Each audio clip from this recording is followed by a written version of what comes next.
Well, we've got those players mixed back up again. We see Kyle Larson and Kyle Busch up in the front. Bubba Wallace has pretty much been consistently somewhere around those top cars all night. I haven't taken my eyes or my chances off of Bubba Wallace, but I'll tell you what we do see is finally see some other manufacturers up here. Those pair of Chevys on the bottom, let's see what they can do against these Fords. Bubba, big push into Blaney.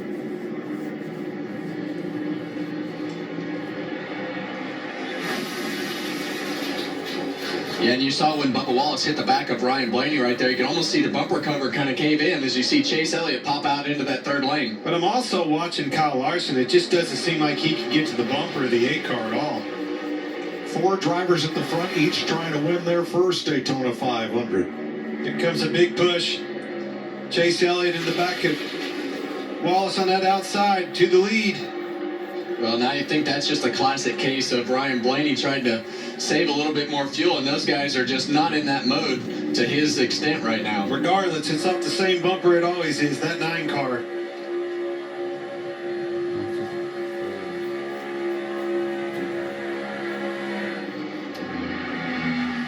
Wallace out front. Here comes Busch on the bottom with Larson. Now, thanks to Toyota, we're going to stay right here for commercial-free racing from Daytona. We're going Toyota all out.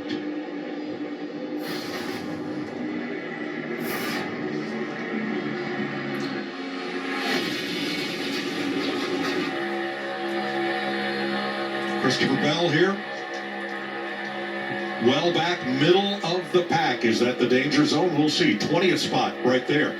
He's got Ty Gibbs right behind. Yeah, that's definitely the danger zone, Mike. And I know that we've talked about Christopher Bell and this possibly being a year that he breaks out and wins a championship. But right now, it just doesn't seem like they've got the handling or the speed or that whole combination figured out.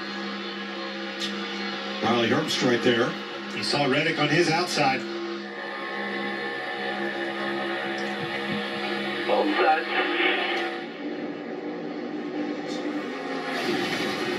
Bubba Wallace on point, looking for some friends. Jimmy Johnson would be the next Toyota back in 7th place. Chase Briscoe, the pole sitter, in 9th.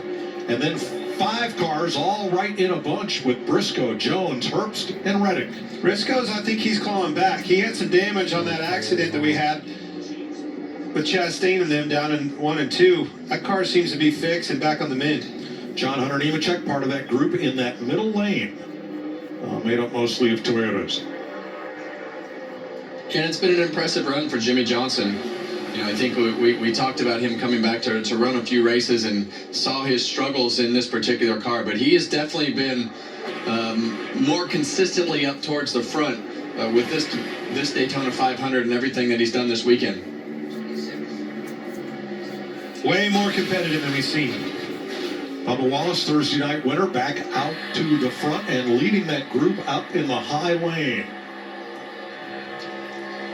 Toyota driver Eric Jones running 13th. That's made an enormous impact beyond the track with his charitable work. Here's how the Eric Jones Foundation is making a difference. I lost my dad in 2016, and we decided to start our own foundation that supported melanoma and melanoma research. Here at Phoenix Raceway with the Eric Jones Foundation and Sunbus, free in-person skin screenings for melanoma. 3 pillars that we have: cancer early detection and prevention, children's literacy, igniting children's passion for reading, and animal welfare.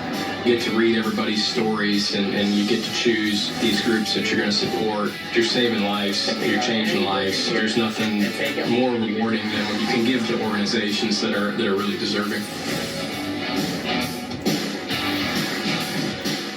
Eric Jones, one driver who is making a difference. Well, he's one of many in this field. There's not a sport that gives back better than what our sport does. Support our military. We've seen a lot of planes and jets flying around this place this weekend, Clint. A lot of great things with Advent Health, all the things that they do. Already we've had more lead changes in this race than in the entire Daytona 500 last year. Kyle Larson, 3rd on the inside. Trying to finish in the top 5 in the Daytona 500. That has been a tall order for Larson and company. Here's his radio. What is Mike Williams and Kyle's throttle? You have been better than the 8, and this lap you're on was a lot better than the 24. I had been monitoring the 12. You've been the best of that little group you're in right there. Williams typically is around 80. Every now and then dips to 60. Fuel savings mode, Kevin. Why are we doing this? Well, you want to put yourself in the window to make your last pit stop as short as possible. So you've got a lot of the guys in the back of the pack that have a different option. And you know, when you look at, let's just say, Joey Logano and some of those cars.